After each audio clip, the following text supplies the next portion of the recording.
Γεια σας, τι κάνετε, πώς είστε, ελπίζω να είστε όλοι καλά. Αν ακούτε κάποιον περίεργο ήχο είναι επειδή έχω air condition.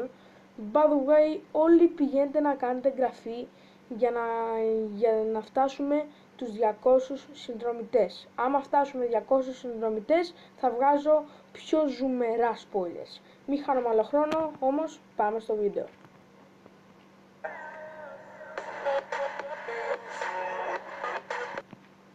Σας ξαναλέω γεια σας και καλώς ήρθατε σε ένα άλλο βιντεάκι. Σήμερα, όπως είδατε άλλωστε και από τον τίτλο, έχουμε άλλο ένα βίντεο για το Survivor. Όπως βλέπουμε και από το τρέιλερ, οι δύο ομάδες θα μπουν σε ένα δύσκολο στίβο μάχης προκειμένου να πάρουν την δεύτερη ασυλία. Ωστόσο, όπως είπα και στο προηγούμενο μου βίντεο, κερδίζουν οι μπλε. Ο τριαντάφυλλος δείχνει για άλλη μια φορά την αδυναμία του και μάλιστα ξεσπάει και κάνει την αυτοκριτική του. Συγκεκριμένα αναφέρει ότι είναι ο μεγαλύτερος στο παιχνίδι και στεναχωριέται που δεν μπορεί να βοηθήσει τους συμπαίχτες του.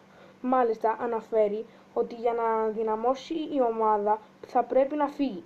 Έχοντας, όπως φαίνεται, έχει έρθει σε άσχημη ψυχολογική κατάσταση, αυτή η εικόνα έφερε τον Ηλία στο πλευρό του και αν έχουν έρθει πολλές φορές σε κόντρες, μάλιστα έδειξε να τον παραγορεί και να τον πιάνει από τον νόμο για να τον συνεφέρει.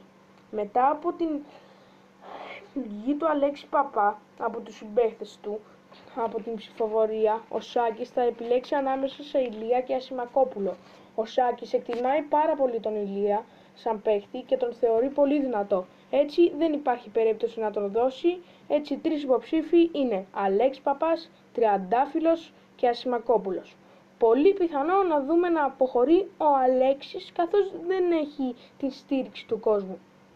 Αν σας άρεσε το βίντεο, μην ξεχάσετε να κάνετε like και εγγραφή στο κανάλι μας, διότι με βοηθάει πάρα πολύ και έτσι θα μπορώ να ανεβάσω περισσότερα βιντεάκια. Bye!